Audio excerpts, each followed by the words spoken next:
Welcome to our YouTube channel the novel world. Hello everyone, ये एक new story है, तो अगर आपको ये पसंद आती है और आप चाहते हैं कि मैं इसके और भी एपिसोड अपलोड करूं, तो इस वीडियो पर 300 लाइक्स करवा देना और 300 लाइक्स कंप्लीट होते ही न्यू एपिसोड्स आ जाएंगे।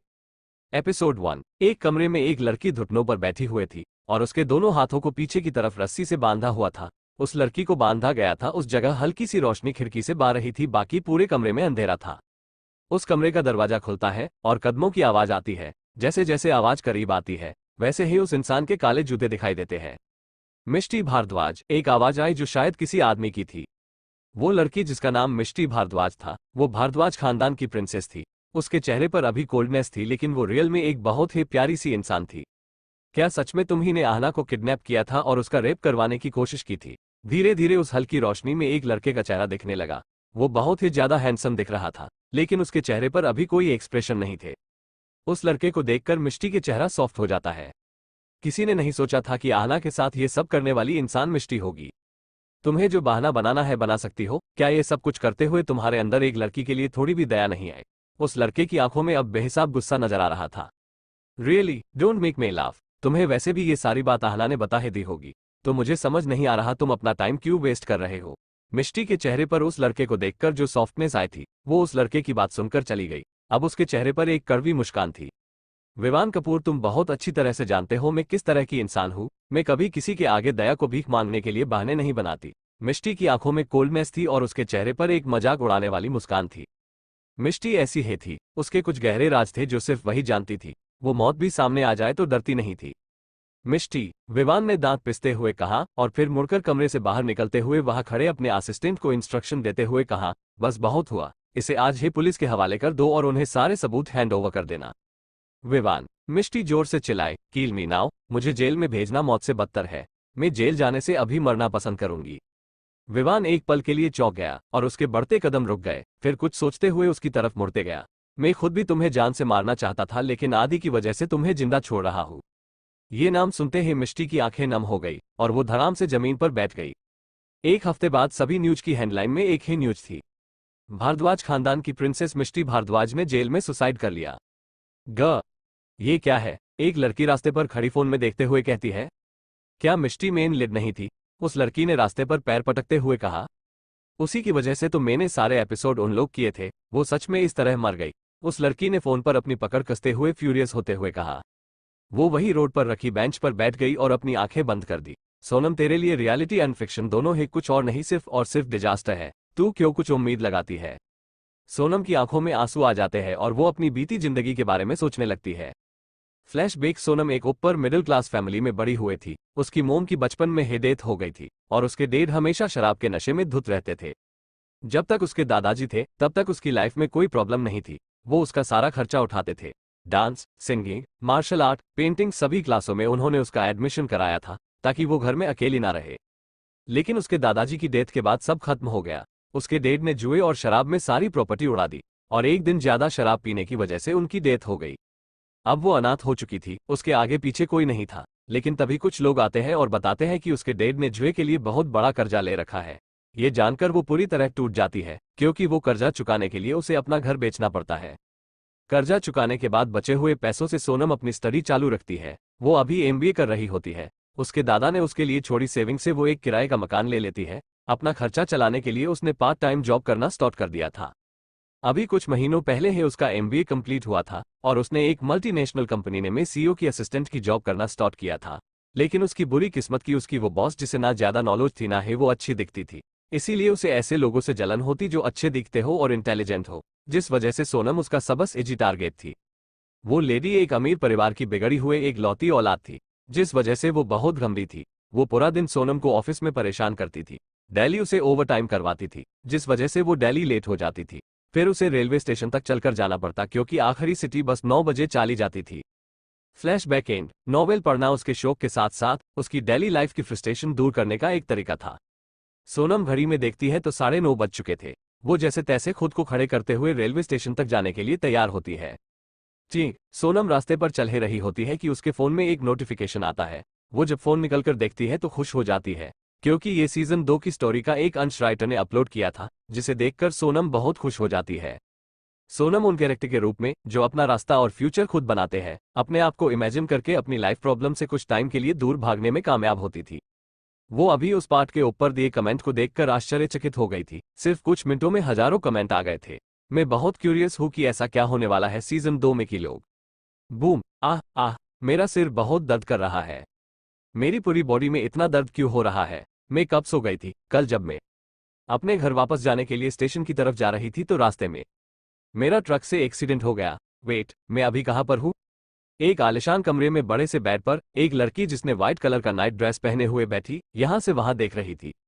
ये कहीं बड़े महल जैसा घर लग रहा है, पर मैंने आज से पहले ऐसी जगह कभी नहीं देखी। वो लड़की धीरे से बेड से उतर जाती है।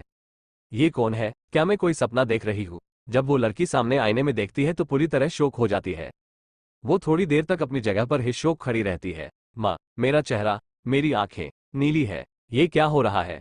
मैं ऐसी कैसे हो गई? तभी किसी के कमरे में आने की पैरों की आवाज आती है। मैम, एक मेड उसके कमरे में आती है। वो लड़की अपना सिर पकड़े खड़ी थी। कौन? आप अब ठीक है मैम? एक मेड जिसकी उम्र 22-23 साल होगी वो एक स्माइल के साथ उसे पूछती है। मैम, वो लड़की कंफ्यूज हो जाती है। मैम, घर में सब लोग कल आपको देखकर बहुत चिंतित थे। अवेसा ग्रुप ऑफ इंडस्ट्रीज के लिए ये बहुत बड़ा दिन था। आपको इतनी ज्यादा वाइन नहीं पीनी चाहिए थी। अगर आपको मेरी बात का बुरा लगा हो तो माफ कर देना मैम। ये आपके लिए नींबू पानी, इससे आपका सिर दर्द ठीक हो जाएगा। उस मेड ने पोलाइट होते हुए कहा और अपने हाथ में रही नींबू पानी का ग्लास रखी ट्रे को वही टेबल पर रख दिया। क्या वाइन? लेकिन मैं तो सिर्फ बियर पीती हूँ, वो लड़की आंखें बड़ी करके मन में सोचती है। एक मिनट, क्या उसने अभी अभी अवेसा ग्रुप ऑफ इंडस्ट्रीज कहा? ये सोचते ही वो पूरी तरह शॉक हो जाती है। वैसे हमारी मिष्टी मेम को इस तरह वाइन पीता देखकर लगता है उनके लिए कंपनी में वाइस प्रेसिडेंट की पोस्ट काफी थका देने वाली है। उस मेड ने रूम को ठीक करते हुए अपनी बात जारी रखी। वो लड़की अभी भी शोक में खड़ी थी। वो खुद में बुदबुदाती है, लेकिन इसका कोई मतलब नहीं बनता। क्या सच में मैं किसी मैजिकल ट्रक से टकराकर नोवेल की दुनिया में आ गई हूँ? वो अपना ट्रक से एक्सीडेंट याद करते हुए सोचती है। अगर मैं सच में मिष्टी भारद्वाज हूँ तो इसका मतलब है मैं जिस नोवेल में अभी हूँ वो एपिसोड 2 अभी की सबसे ज्यादा सोशल मीडिया पर ट्रेंडिंग नोवेल थी, और उसके सभी कैरेक्टर में से एक जो नोवेल में सबसे खूबसूरत और एलिगेंट दिखने वाली मिष्टी भारद्वाज। कोई बात है क्या मैम? मिष्टी को इस तरह चुप खड़ा देखकर उस मेड ने पूछा। इसका मतलब था सामने खड़ी ये मेड का नाम आयना। कुछ नहीं, बस आज मैं थोड़ा टायर्ड फील कर रही हूँ। वो वहां सोफे पर सिर पकड़कर बैठ जाती है। क्यों सभी लोगों में से मुझे मिष्टी भारद्वाज ही बनना था? मुझे पता ही है कि मिष्टी की डेथ होने वाली है, तो अब मैं इस नोवेल में रहकर क्या करूंगी? मुझे लगता है मुझे कुछ टाइम आराम करना चाहिए। आयना, I am not feeling well. वो सोफे से खड़े होकर बेड की तरफ चली गई। ओके मैम, प्लीज आप अच्छे से रेस्ट करिए। वो मेड वहां से चली जाती है। मम, तो मैं मिष्टी हूँ। उसने अपनी आंखें बंद की और वो नॉवेल की स्टोरी के बारे में सोचने लगी। मिष्टी भारद्वाज खानदान की प्रिंसेस थी।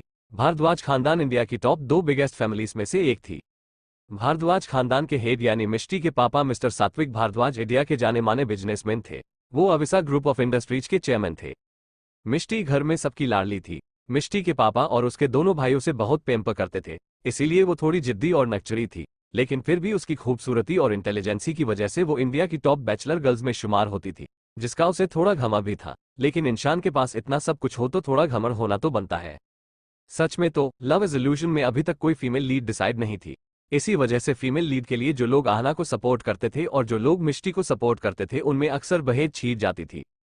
माना कि मैं टीम मिष्टी में थी, लेकिन इसका मतलब ये तो नहीं मैं मिष्टी बनना चाहती थी। सोनम ने अपना सिर पकड़ लिया, क्योंकि मिष्टी सीजन 1 के एंड में मर जाती है, और सबसे खराब बात थी कि उसे इस हालत में पहुंचाने वाला मेल लीड था। किसी भी रीडर ने सोचा नहीं था कि मिष्टी विलेनेस होगी। जब ऑथर ने पहली बार अपने इमेजिनेशन से मिष्टी की पेंटिंग अपलोड की थी तो लोग की कमेंट की बाढ़ आ गई थी। नॉवेल के कवर पर मिष्टी को देख लेना आप लोग, क्योंकि मुझे पेंटिंग बनानी नहीं आती, जिसके कुछ कमेंट उसे अभी भी याद थे।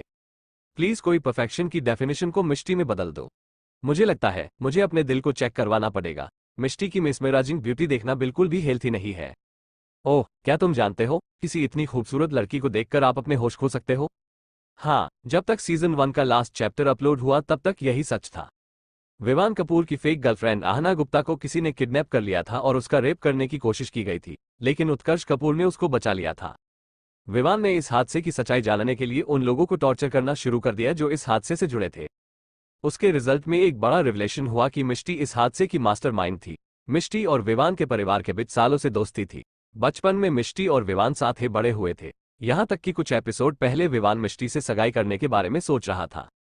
इस वजह से इस रिलेशन से नॉवेल का कमेंट बॉक्स शोक से भर गया था। Wait, what? मिष्टी इस स्टोरी की विलेनेस है? एक प्रिंसेस और एक विलेनेस? मेरा दिमाग काम नहीं कर रहा है। मिष्टी विलेनेस है? मेरा दिल टूट गया। मैं नॉवेल छोड़ के जा रहा हूँ। जब विवान को पता चला कि मिष्टी इन सब के पीछे है, तो उसने अपनी डिसअपॉइंटमेंट को अपने अंदर हाइड कर लिया और मिष्टी से ये सब करने की वजह पूछने आ गया। लेकिन विवान को कुछ बताने की जगह मिष्टी ने चुप रहना पसंद किया, और रिश्तों की वजह से विवान ने मिष्टी को मारने की जगह जेल में भेजना डिसाइड किया। लेकिन प्राइडफुल मिष्टी के लिए ये मौत से बदतर था, इसीलिए उसने सुसाइड कर लिया। सीजन 2 का जो अंश अपलोड हुआ था, उसमें 3 अलग अलग इंसिडेंट थे जो इस सीजन में होने वाले थे, लेकिन एक्सीडेंट की वजह से उसमें सिर्फ एक ही पड़ा था। उस एक इंसिडेंट के मुताबिक विवान कपूर और आदित्य भारद्वाज के बीच दोस्ती दुश्मनी में बदल गई थी। पहले सीजन में विवान और आदित्य बचपन से ही बेस्ट फ्रेंड थे, और उनकी दुश्मनी की वजह मिष्टी की मौत होगी। बाकी के 2 में शायद आहना और विवान के बीच रोमांटिक रिलेशन को दिखाया गया हो। अब से हम सोनम को मिष्टी ही कहेंगे, क्योंकि 2 नामों से थोड़ा कंफ्यूजन होता है स्टोरी लिखने में। मिष्टी अपनी आंखें बंद करके बेड पर लेट जाती है, तभी उसके सामने कुछ दृश्य फिल्म की तरह चलने लगते हैं। ये मिष्टी की यादें थी। कपूर मैंशन और भारद्वाज मैंशन आमने सामने बने थे। इसी वजह से मिष्टी, आदित्य, विवान और बाकी दोनों परिवार के सारे बच्चे एक साथ ही बड़े हुए थे। आदित्य और विवान बेस्ट फ्रेंड थे, जबकि मिष्टी को बचपन से ही विवान पर क्रश था। ये देख किसी को भी इससे ऐतराज नहीं था। हकीकत में अविनाश जी और सात्विक जी तो चाहते ही थे उनकी दोस्ती रिश्तेदारी में बदल जाए। फिर अचानक विवान और आदित्य पढ़ाई के लिए हॉस्टल चले गए, और उसके बाद हाई स्टडी लंदन से कंप्लीट की। इस दौरान मिष्टी और विवान का एक भी बार आमना सामना नहीं हुआ था। मिष्टी इस समय के दौरान अपने घर में प्रिंसेस की तरह बड़ी हुई थी। उसने अपनी ग्रेजुएशन के साथ साथ फैशन डिजाइनिंग का कोर्स किया था, इसीलिए जब उसने एमबीए करना स्टार्ट किया तो उसने साथ में अपना एक फैशन हाउस भी स्टार्ट किया था, जो सिर्फ 3 सालों में इंडिया के लीडिंग फैशन हाउस में शुमार होता था। इस बारे में सिर्फ सात्विक भारद्वाज को पता था, उनके अलावा मिष्टी ने किसी को ये बात नहीं बताई थी। उसने सोचा था वो सबसे पहले अपने भाइयों यानी कि आदित्य भारद्वाज को बताएगी, फिर बाकी सबको। जिस दिन आदित्य वापस आया, मिष्टी उसे लेने एयरपोर्ट गई थी, और नॉवेल की स्टोरी भी यही से स्टार्ट होती है, जहां विवान को देखकर मिष्टी का बचपन का क्रश प्यार में बदल जाता है। विवान और आदित्य के लौटते ही सात्विक ने अपनी चेयरमैन की पोजीशन विवान को और अविनाश ने अपनी सीईओ की पोजीशन आदित्य को दे दी। मिष्टी एक प्राइडफुल व्यक्ति थी, जिस वजह से वो हर बार विवान से चिपकती नहीं थी, लेकिन उसके करीब रहने के लिए उसने भी अपने पापा से कहकर Abisa group of industries join कर लिया एज अ वाइस प्रेसिडेंट। मिष्टी ने भी एमबीए किया था, और वो काफी इंटेलिजेंट थी, जिस वजह से किसी को भी इससे प्रॉब्लम नहीं थी। विवान को जल्द ही मिष्टी की फीलिंग का अंदाजा होता है। वो इस बात से अनकंफर्टेबल हो जाता है, क्योंकि उसने मिष्टी को सिर्फ अपने दोस्त की छोटी बहन के रूप में देखा था। इसलिए इस प्रॉब्लम को अपने छोटे भाई उत्कर्ष के आइडिया से सॉल्व करने की सोचता है, क्योंकि वो नहीं चाहता था कि दोनों परिवार में कोई प्रॉब्लम हो। और दूसरी बात, बचपन से साथ बड़े होने की वजह से वो मिष्टी को हर्ट नहीं करना चाहता था। उत्कर्ष के आइडिया के अनुसार अगर वो मिष्टी के सामने ऐसा शो करे कि उसे किसी और में इंटरेस्ट है, तो मिष्टी को जैसी प्राइडफुल इंसान उससे अपने आप ही दूर हो जाएगी। इसीलिए वो कंपनी की एनिवर्सरी में आहना को पार्टनर के तौर पर लाया था। आहना उत्कर्ष की असिस्टेंट थी। विवान को किसी और लड़की के करीब देखकर मिष्टी ने पार्टी में इतनी ज्यादा वाइन पी ली थी। मिष्टी एक गहरी सांस लेकर बैठ जाती है, और वो मिष्टी की यादों को नॉवेल की स्टोरी से कनेक्ट करती है, तो उसे समझ आता है कि वो अभी नॉवेल के स्टार्टिंग के 10 या 12वें पार्ट पर ही होगी। मिष्टी ने जब विवान को किसी और लड़की के करीबा देखा तो भी वो अपनी फीलिंग को खत्म नहीं कर पाती। हाँ, लेकिन वो कभी नॉवेल में आहना को हट करती नहीं दिखाई गई, वो बस उसे इग्नोर करती थी। विवान भी इस वजह से हर मौके पर आहना के साथ दिखता, ताकि मिष्टी उसे धीरे धीरे मूव ऑन कर ले। ये याद आते ही मिष्टी झटके से उठकर बैठ जाती है। अगर क्या हो विवान को अभी से ये लगे कि मुझे उसमें इंटरेस्ट नहीं है। ये सच भी है, इस मिष्टी को विवान में कोई इंटरेस्ट नहीं है। हाँ, वो उसे नॉवेल के मेल लीड की तरह लाइक करती थी कि जैसे उसकी ग्रिक वाली लुक। बाकी मेल लीड्स की तरह वो डोमिनेटिंग नहीं था। उसने कभी मिष्टी की इंसल्ट नहीं की थी, लेकिन वो सिर्फ स्टोरी के हीरो की तरह पसंद था। जब विवान से ही दूर रहेगी तो फिर वो आहना का किडनैप करेगी ही नहीं, और उसे जेल नहीं जाना पड़ेगा। ये ख्याल आते ही मिष्टी बेड पर खड़े होकर खुदने लगती है। लगता है कोई दिल टूट जाने के सदमा में पागल हो गया है। अचानक किसी की आवाज सुनकर मिष्टी चौंक कर रुक गई। एपिसोड 3। मिष्टी ने दरवाजे की तरफ देखा तो 2 हैंडसम लड़के दरवाजे की दोनों तरफ टेक लगाए खड़े थे और उसे ही देख रहे थे। उन लड़कों को देखते ही मिष्टी को पुरानी मिष्टी की मेमोरी से याद आ गया कि वो कौन थे। ये मिष्टी के 3 तिगाड़े के 2 हिस्से थे। तुम दोनों यहाँ क्या कर रहे हो? और बिना नोक किए किसी लड़की के कमरे में नहीं जाते, इतनी भी मेहनत नहीं है तुम दोनों में, मिष्टी ने मुंह बनाते हुए कहा। लड़की? कहाँ है लड़की? रिधु, क्या तुझे यहाँ कोई लड़की दिख रही है क्या? एक लड़का ये बोलते हुए कमरे में यहाँ वहाँ देखने लगा जैसे कुछ ढूंढ रहा हो। ऋष के बच्चे, मैं अपनी बात कर रही हूँ। ये कहते हुए मिष्टी बेड से पिल्लो उठाकर उस लड़के पर फेंक देती है। मिष्टी भारद्वाज, और वो भी लड़की, ये तो बहुत बड़ी ब्रेकिंग न्यूज है। क्यों रिधु? ऋष ने पिल्लो को कैच कर लिया। हाँ, कई लोगों के ये सुनते ही हार्ट अटैक ना जाए। रिधु भी ये कहते हुए कमरे के अंदर आ गया। उन दोनों की ऐसी बात सुनकर मिष्टी का दिमाग खराब हो रहा था, तो वो सभी पिल्लो उठाकर एक के बाद एक पिल्लो उनके ऊपर फेंकने लगती है। अब तो मैं कंफर्म हूं कि ये दिल टूट जाने के सदमे में पागल हो गई है, रिधु उन पिल्लों से बचते हुए कहा। हाँ, सही कहा रिधु, लगता है हमें साइकेट्रिस्ट को कंसल्ट करना पड़ेगा, भले ही लोग चाहे क्यों ना कहे। ऋष भारद्वाज की बहन पागल हो गई है। मैं दिल पर पत्थर रखकर तुम्हारा इलाज करवाने को तैयार हूँ, ऋष ने एक पिल्लो को पकड़ के सामने मिष्टी के ऊपर फेंकते हुए कहा। ऋष को देख रिधु ने भी एक पिल्लो लेकर मिष्टी पर फेंक दिया। बिल्कुल, तू चिंता मत कर ऋष, मैं लोगों को समझाने में तुम्हारी हेल्प कर दूंगा।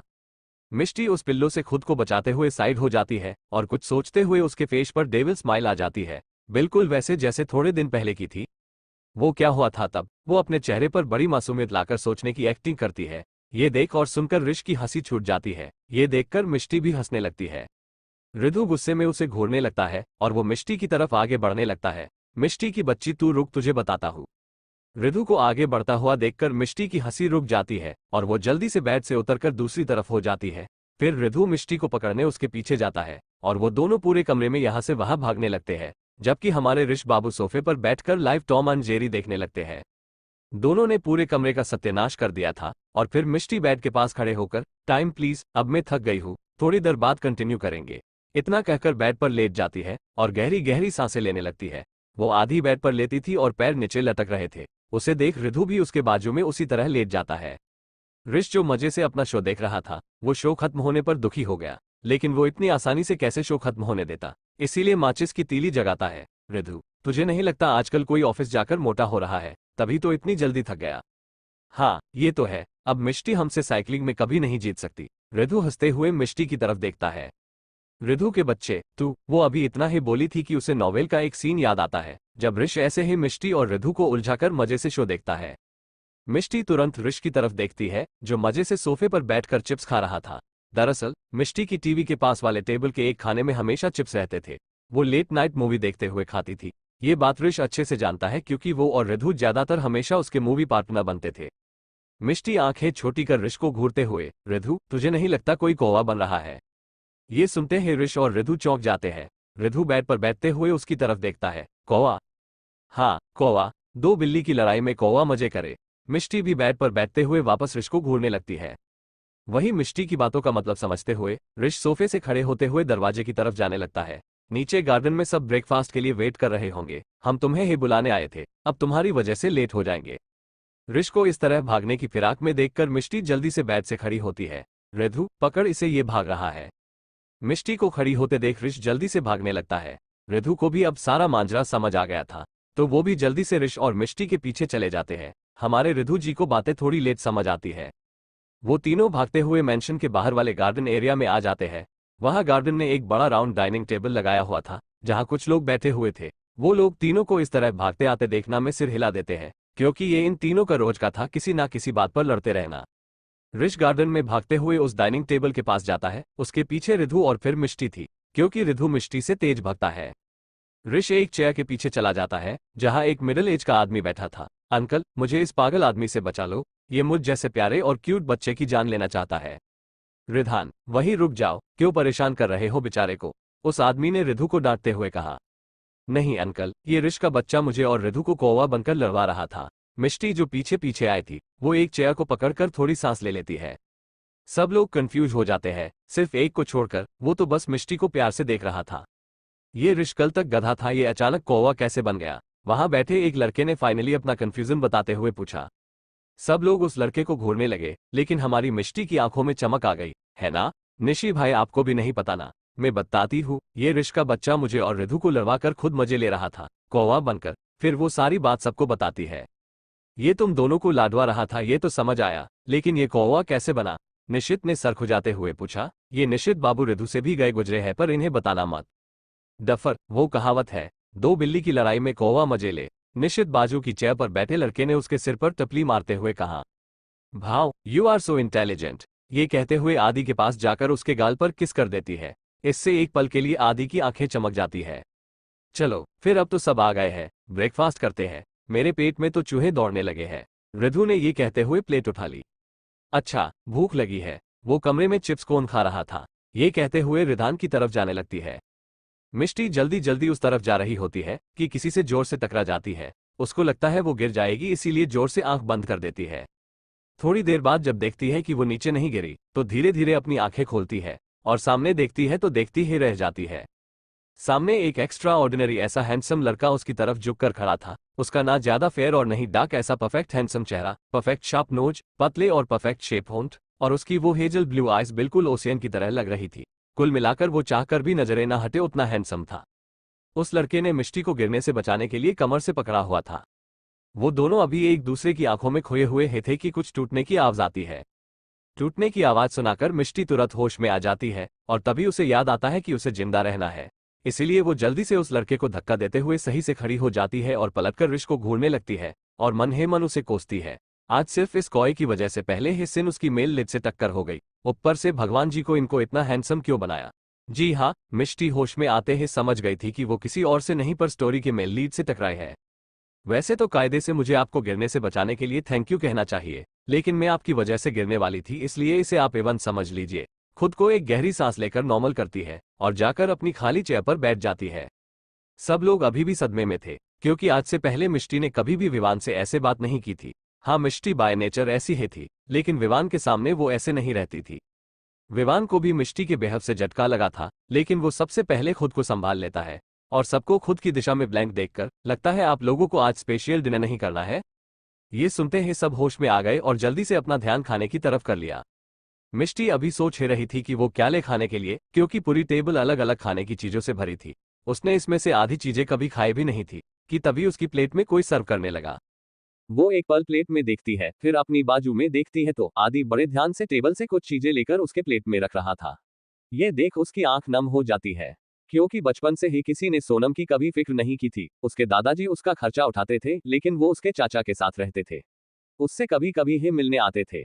सोनम ने जब मिष्टी की खूबसूरत और प्यार भरी यादों को देखा, तभी उसने डिसाइड कर लिया था कि अगर उससे भगवान ने ये मौका दिया है तो वो अब से मिष्टी बनकर ही जिएंगी और इस परिवार के साथ एक खुशहाल जिंदगी बिताएगी।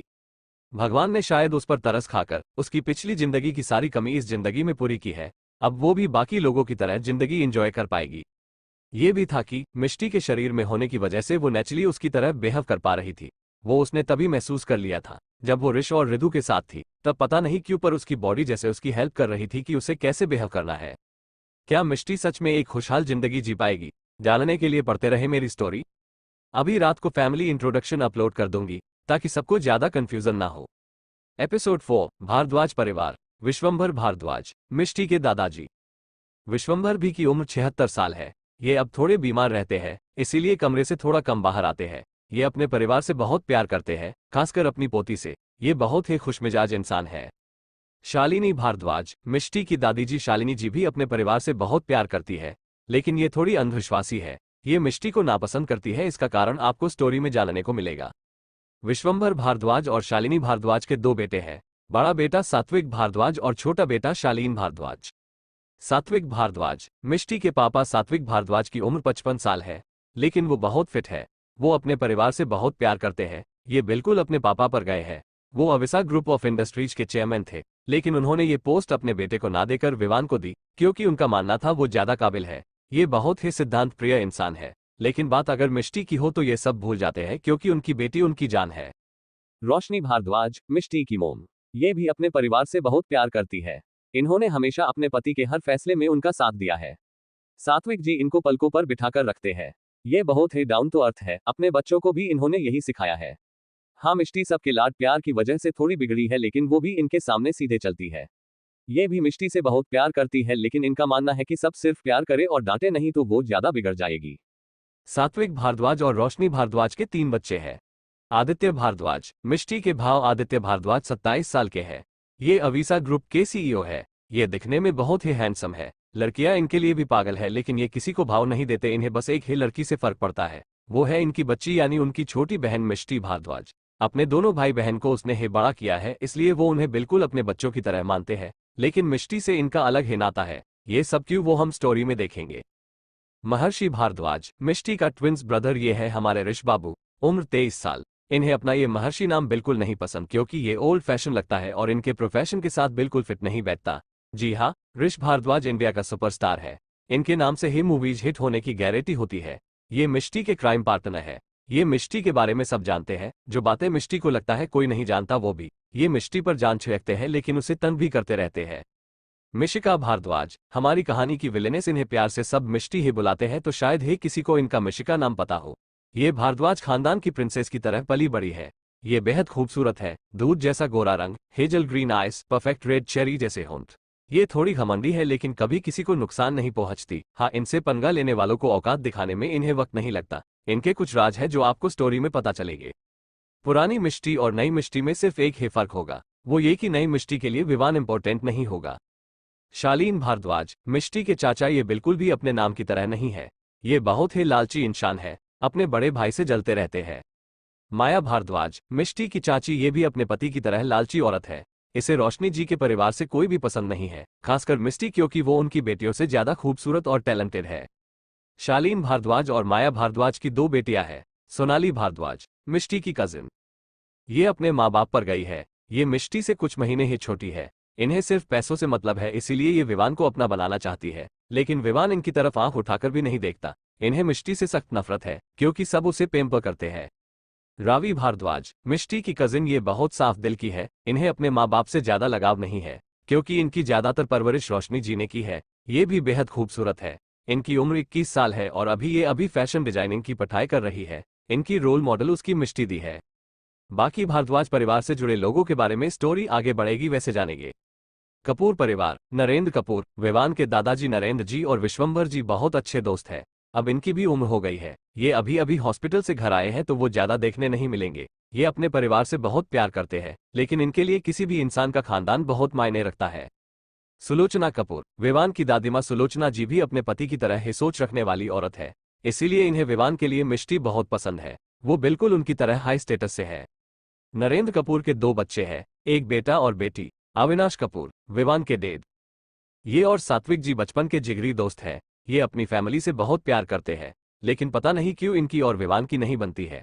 ये राज हम स्टोरी में जानेंगे। ये अपने बच्चे और सात्विक जी के बच्चों में कोई फर्क नहीं करते। उन्हें सभी बच्चों से प्यार है, स्पेशली मिष्टी। वो बचपन से ही उसे अपने घर की बहू बनाना चाहते हैं। ये अपनी पत्नी रिद्धिमा कपूर से बहुत प्यार करते हैं।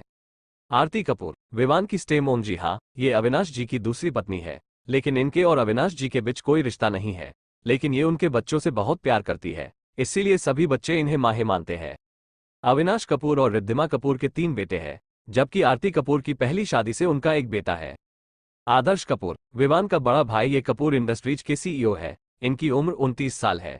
ये बड़े शांत किस्म के इंसान है। इनके लिए फैमिली बहुत इंपॉर्टेंट है। ये विवान के बहुत करीब है और रिधु को अपने बच्चे की तरह ट्रीट करते हैं। ये अभी सिंगल है क्योंकि वो अपनी एक्स गर्लफ्रेंड को नहीं भूल पा रहे, जिसके बारे में सिर्फ विवान और आदि को पता है। इनकी लव स्टोरी के बारे में स्टोरी में जानेंगे, और ये मिष्टी को बिल्कुल आदि की तरह अपनी बच्ची मानते हैं। विवान कपूर, हमारी कहानी के मेल लीड, ये अविसा ग्रुप के चेयरमैन है। इनकी उम्र 27 साल है और ये दिखने में बेहद हैंडसम है, जिसके बारे में पिछले भाग में बता दिया। इनकी अपने पिता से नहीं बनती, लेकिन ये अपनी मोम और भाइयों से बहुत प्यार करते हैं। इन्हें पता नहीं क्यों प्यार शब्द से एलर्जी है, इसीलिए ये चाहते थे कि मिष्टी आगे बढ़ जाए, क्योंकि बाकी सब की तरह इनके लिए भी मिष्टी उन लोगों की प्रिंसेस थी। हाँ, लेकिन वो उससे वैसे वाला प्यार नहीं करता था। ये सात्विक जी के बहुत क्लोज है, उन्हें अपना गार्डियन मानते हैं। ये आहना के साथ भी फेक क्लोजनेस का नाटक करते थे। उन दोनों के बीच कोई दिल हुए होती है। इनके भी कुछ राज है जो कहानी में बताए गए। उत्कर्ष कपूर, विवान का छोटा भाई, ये आरती जी के पहली शादी की संतान है। उनकी उम्र भी 26 साल है, लेकिन जिस तरह आरती जी ने कपूर ब्रदर्स को अपना लिया था, वैसे ही अविनाश जी ने उत्कर्ष को अपना लिया था। ये घर में विवान से बहुत प्यार करते हैं, बाकी सबसे भी करते हैं, लेकिन उससे थोड़ा ज्यादा। इन्हें मिष्टी नहीं पसंद क्योंकि इन्हें मिष्टी का पर्सनैलिटी नहीं पसंद और इनके हिसाब से उनके भाई बेटर लड़की डिजर्व करते हैं, इसीलिए वो विवान को फेक जीएफ वाला आइडिया देता है। रिधान कपूर, विवान का छोटा भाई, ये कपूर खानदान के सबसे छोटे शहजादे हैं। इनकी उम्र 23 साल है, लेकिन इनके बारे में कोई नहीं जानता। ये बहुत शांत किस्म के इंसान है। घर में सिर्फ अपने पापा और आदर्श भाई के नजदीक है, बाकी किसी से ज्यादा बात नहीं करते। ये मिष्टी और ऋष के बेस्ट फ्रेंड है। इन तीनों का 3 तिगाड़ा है। उन दोनों के सामने ये बिल्कुल अलग इंसान बन जाते हैं, एकदम खुशमिजाज। ये एक सिंगर है जिसके बारे में किसी को नहीं पता सिवाय मिष्टी और ऋष के, ऐसा इनको लगता है। बाकी सात्विक जी, अविनाश जी, आदर्श, विवान आदि इन सबको पता है, और दुनिया के सामने ये ऋष के मैनेजर का काम करते हैं। नरेंद्र और सुलोचना कपूर की बेटी के बारे में हम आगे स्टोरी में जानेंगे। राठौड़ परिवार। स्टोरी में राठौड़ परिवार की भी इंपॉर्टेंस है। दिग्विजय राठौड़, ये राठौड़ परिवार के मुखिया है। विश्वंभर जी, नरेंद्र जी और दिग्विजय जी तीनों बहुत अच्छे दोस्त हैं और उनकी यही परंपरा उनकी बाकी पेठी में भी चली आई है। ये तीनों दोस्त एक जैसे हैं, जिनके लिए परिवार बहुत इंपॉर्टेंट है। इनके पत्नी की कुछ सालों पहले मृत्यु हो गई थी। इनके 2 बच्चे हैं, एक बेटा और एक बेटी। हर्षद राठौड़, अपने पिता की तरह ये भी बहुत अच्छे इंसान है और ये बेहद खुशमिजाज और मजाकिया किस्म के इंसान है। ये सात्विक जी और अविनाश जी के बचपन के दोस्त हैं। ये तीनों साथ में ही बड़े हुए हैं। इन्होंने जब अविसा की नींव रखी गई तब सबसे पहला इन्वेस्टमेंट किया था, जिस वजह से वो अविसा ग्रुप के 10% शेयर्स होल्डर है। सभी बच्चों में इनकी फेवरेट मिष्टी है। निशा राठौड़, हर्षद जी की वाइफ। इनकी और रोशनी जी की बहुत अच्छी बनती है। वैसे तो ये रोशनी जी और रिद्धिमा जी बहुत अच्छी दोस्त थी, लेकिन रिद्धिमा जी के जाने के बाद सिर्फ ये दोनों ही रह गई। इन दोनों की आरती जी से कोई प्रॉब्लम नहीं है, पर वो अपनी दोस्त की जगह उन्हें नहीं दे पाती। ये सभी बच्चे से बहुत प्यार करती है। हर्षद और निशा राठौड़ के 2 बेटे हैं। सिद्धार्थ राठौड़, ये इनके बड़े बेटे हैं। इनकी उम्र 29 साल है। ये राठौड़ कॉर्पोरेशन के सीईओ है। ये और आदर्श दोनों बेस्ट फ्रेंड है। इनकी 2 साल पहले शादी हो गई है, लेकिन इनकी और इनकी वाइफ के बीच का रिश्ता अजनबी जैसा है। डिटेल स्टोरी में बताएंगे। ये मिष्टी को अपनी छोटी बहन मानते हैं और उससे बहुत प्यार करते हैं। अमायरा राठौड़, ये सिद्धार्थ की वाइफ है। इनकी उम्र 28 साल है। ये बहुत खूबसूरत है, लेकिन हमारी विलेनेस से कम। ये अपनी फैमिली से बहुत प्यार करती है। इनके बारे में बाकी डिटेल स्टोरी में बताएंगे। ये अभी अपने पति के साथ एक टूर पर गई है, जहां सबने इन्हें जबरदस्ती भेजा है। निशित राठौड़, ये इनके छोटे बेटे हैं। इनकी उम्र 27 साल है और ये विवान और आदि के चिड़ी बड़ी है। ये बेहद मस्तमौला इंसान है, अपने पापा की तरह। इन्हें राठौड़ कॉर्पोरेशन नहीं ज्वाइन करना था, तो उन्होंने अविसा ग्रुप ज्वाइन कर लिया। इसीलिए हर्षद जी ने वो 10% शेयर्स इनके नाम कर दिए। अब ये उस कंपनी के है। ये अपने भाई की तरह मिष्टी को अपनी छोटी बहन मानते हैं। दिग्विजय जी की बेटी के बारे में स्टोरी में एंट्री के टाइम बताएंगे। ये तीनों फैमिली भारद्वाज, कपूर और राठौड़ तीनों सालों से करीबी थे, लेकिन जब अविनाश जी, सात्विक जी और हर्षद जी के साथ साथ उनकी वाइफ भी फ्रेंड्स थी, तो वो लोग डिसाइड करते हैं कि सब लोग हर संडे का दिन साथ में बिताएंगे। अगर कोई सिटी में नहीं होता तो अलग बात है, लेकिन जब तक यहाँ मौजूद हो सबको आना पड़ेगा। और ये रूल आज भी फॉलो करते हैं। तीनों परिवार आज भी साथ में संडे बिताते हैं। आहना गुप्ता, स्टोरी की फीमेल लीड। इनकी उम्र 25 साल है। ये भी काफी खूबसूरत है। इनके चेहरा पर बेहद मासूमियत दिखती है। ये उत्कर्ष के साथ कॉलेज में पढ़ती थी, जिस वजह से ये दोनों अच्छे दोस्त बन गए। इसीलिए जब इन्हें जॉब की जरूरत थी तो उत्कर्ष ने इन्हें अपने असिस्टेंट की जॉब ऑफर की। वैसे तो ये बड़ी स्वाभिमानी इंसान है, इसीलिए इन्होंने ऐसे जॉब लेने से मना कर दिया और इंटरव्यू देकर जॉब हासिल की। हाँ, उत्कर्ष ने थोड़ी मदद की, लेकिन पूरी तरह नहीं। इसीलिए उत्कर्ष का इनके लिए रिस्पेक्ट बहुत बढ़ गई। इसीलिए उन्हें आहना विवान के लिए पसंद है। ये एक अनाथ है, लेकिन एक कपल ने इन्हें गोद लेकर इनकी परवरिश की है। इनके असली परिवार के बारे में स्टोरी में आगे पता चलेगा। इन सभी का इंट्रोडक्शन लव ऑफ इल्यूजन के पहले सीजन के अकॉर्डिंग दिया गया है, तो रियल स्टोरी में थोड़े चेंजेस होंगे, क्योंकि मिष्टी के आने की वजह से सीजन 2 के राज थोड़ी जल्दी खुलेंगे। एपिसोड 5। आदित्य ने जब मिष्टी की प्लेट को देखा और उसमें रखा खाना देखकर वो फाइनली सेटिस्फाइड हुआ। फिर उसने मिष्टी की तरफ देखा, जो अभी भी नम आंखों से उसकी तरफ देख रही थी। क्या हुआ प्रिंसेस, कुछ हुआ है क्या? आपकी आंखों में नमी क्यों है? आदित्य ने मिष्टी की नम आंखें देखकर पैनिक करने लगा, क्योंकि उसकी प्रिंसेस बचपन के बाद कभी नहीं रोई थी, तो उसकी आंखों की नमी को देख आदित्य घबरा गया था। आदित्य की बात सुनकर ज्यादातर सभी लोग झटके से खड़े हो गए और उनके पास आ गए। सब लोग एक साथ चिंतित होते हुए पूछने लगे। ये देखकर मिष्टी और भी इमोशनल हो गई, जिस वजह से उसकी आंखों से कब आंसू निकलने लगे उसे पता ही नहीं चला। आदित्य ने तुरंत खड़े होकर मिष्टी को गले लगा लिया, फिर शांति से कुछ देर उसके माथे को सहलाया और उसकी चेयर के पास घुटने पर बैठ गया और उसका चेहरा ऊपर कर उसकी आंखों से आंसू पोंछ लिए। सॉरी भैयू, मिष्टी ने उसकी तरफ देखते हुए कहा। उसकी आवाज अभी भी थोड़ी इमोशनल थी। मिष्टी के मुंह से सॉरी सुन सभी चौंक जाते हैं, क्योंकि वो किसी को सॉरी नहीं कहती। आदित्य को थोड़ा बहुत अंदाजा था वो किस लिए सॉरी कह रही है। उसने उसका हाथ अपने दोनों हाथ में पकड़ लिया। मेरी प्रिंसेस को सॉरी कहने की कोई जरूरत नहीं है, वो कुछ भी कर सकती है अपने भैया के साथ। सब अभी भी कंफ्यूज थे, इसलिए सात्विक जी आकर आदित्य के कंधे पर हाथ रखते हुए मिष्टी की तरफ देखा। क्या हुआ है? आज मेरी प्रिंसेस की आंखों में आंसू आ गए। आदि, तुमने कुछ कहा है क्या? नहीं पापा, भैया ने कुछ नहीं किया। कल मैंने उनके साथ थोड़ी। मिष्टी अभी अपनी बात खत्म कर पाती उससे पहले ही आदित्य बीच में बोला, कुछ नहीं, वो मैंने उसे वाइन पीने के लिए मना किया तो वो मुझसे नाराज हो गई थी, इसीलिए अभी माफी मांग रही है। प्रिंसेस ऐसे छोटी छोटी बातों के लिए अपने प्रिंसेस आंसू नहीं बहाते, ठीक है? ये कहते हुए उसके सिर को सहला देता है। उसकी आंखों के सामने कल की पार्टी के दृश्य आ जाते हैं। फ्लैशबैक दरअसल कल अविसा ग्रुप की एनुअल पार्टी में जब विवान आहना के साथ आया तो मिष्टी का दिल टूट गया। वो विवान को किसी और के करीब नहीं देख पा रही थी, इसीलिए उसने वाइन पीना शुरू कर दिया। आदित्य शुरुआत से ही मिष्टी की तरफ देख रहा था, क्योंकि उसे अंदाजा हो गया था कि विवान को किसी और के साथ मिष्टी देख नहीं पाएगी। उसे पता था उसकी प्रिंसेस बहुत प्राइडफुल इंसान है, इसलिए वो सबके सामने तमाशा नहीं करेगी। लेकिन उसे इस तरह वाइन पीता देखकर उससे टेंशन हो रही थी, तो वो सबसे एक्सक्यूज लेकर मिष्टी की तरफ चला गया। प्रिंसेस, चलो मैं ऋष से कहता हूँ, वो तुम्हें घर छोड़ देगा। आदित्य ने मिष्टी के हाथ से वाइन का ग्लास ले लिया। वो अविसा ग्रुप का सीईओ था, इसलिए पार्टी छोड़कर नहीं जा सकता था, लेकिन अपनी बहन को हट होता भी नहीं देख सकता था। मुझे नहीं जरूरत आपकी। आदित्य जो मिष्टी का हाथ पकड़ने जा रहा था, उसके हाथ को मिष्टी ने झटक दिया, फिर गुस्से से उसकी तरफ देखती है। आपको पहले से पता था ना, आपने मुझे क्यों नहीं बताया? प्रिंसेस, मैं तुम्हें बताना। आदित्य ने इतना ही कहा था कि मिष्टी उसे हाथ दिखाकर रोक देती है। आई हेट यू भाई, मैं आपको कभी माफ नहीं करोगी। इतना कहते हुए वो पार्टी से निकल जाती है।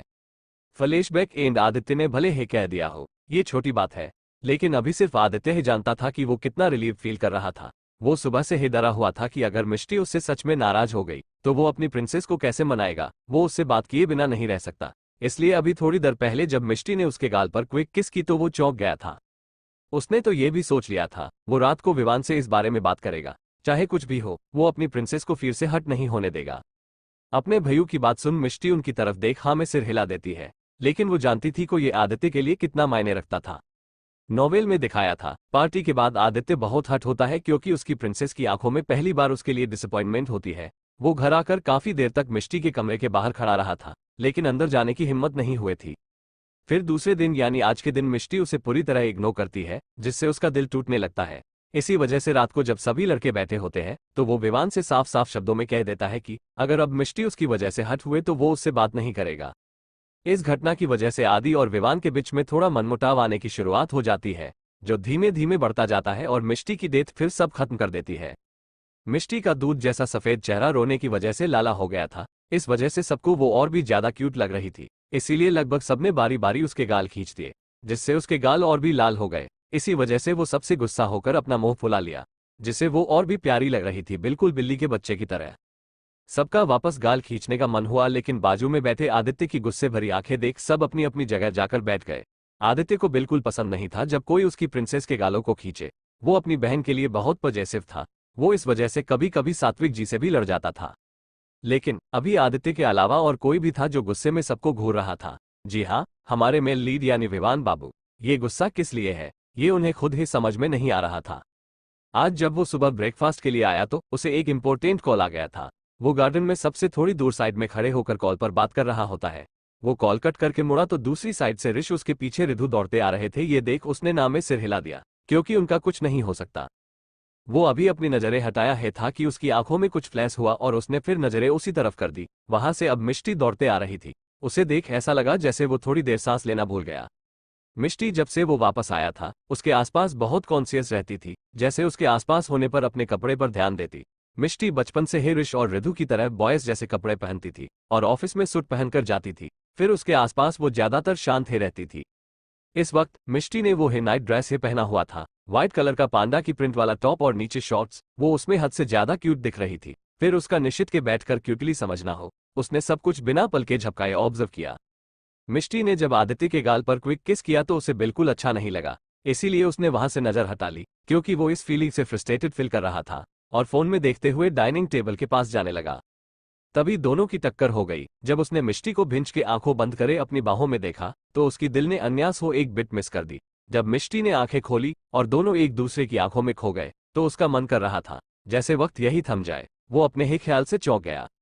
तभी कुछ टूटाने की आवाज और मिष्टी के दूर जाने ने उसे रियलिटी में ला दिया। वो अभी अपने हाथों को ही देख रहा था जिसमें उसने मिष्टी को थामा था।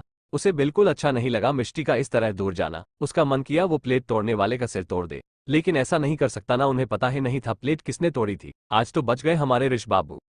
और फिर मिष्टी का उससे रुड़ली बात करना उसे अच्छा नहीं लगा, लेकिन उसने तब तक खुद को हैंडल कर लिया था। उसके मन में चाहे कुछ भी चेहरे पर कभी नहीं दिखता, उसका चेहरा हमेशा एक्सप्रेशन लेस ही रहता, जिसे कोई भी कह नहीं सकता उसके मन में क्या चल रहा है। वो सबको डांटते हुए अपनी चेयर पर जाकर बैठ तो गया था, लेकिन उसकी नजरें बार बार मिष्टी की तरफ उठ रही थी। जब मिष्टी को आदित्य की तरफ नम आंखों से देखते देखा तो उसके सीने में तीर की तरह चुभ रहा था।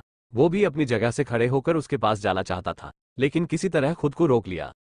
मिष्टी की आंखों में जब आंसू आना शुरू हुए तो उसके हाथों में मुठ्ठियां बंध गई थी। जब उसे पता चला कि मिष्टी कल की बात के लिए रो रही है तो उसे अब खुद पर गुस्सा क्यों उसने वो सब नाटक किया। उसने भी कल देखा था मिष्टी को आदि से गुस्सा होकर जाते, लेकिन कल वो ये देखकर रिलीफ फील कर रहा था कि मिष्टी अब आगे बढ़ जाएगी। लेकिन आज सब उल्टा हो रहा था। एक ही रात में ऐसा क्या बदल गया है, उसे समझ नहीं आ रहा था। अब विवान बाबू को कौन बताए कि एक रात में पूरा इंसान ही बदल सकता है। लगता है आज ब्रेकफास्ट नसीब नहीं होगा। सोनाली जो मिष्टी को इतना अटेंशन मिलते देखकर जलभून गई थी, वो मुंह बिगाड़ते हुए बोली।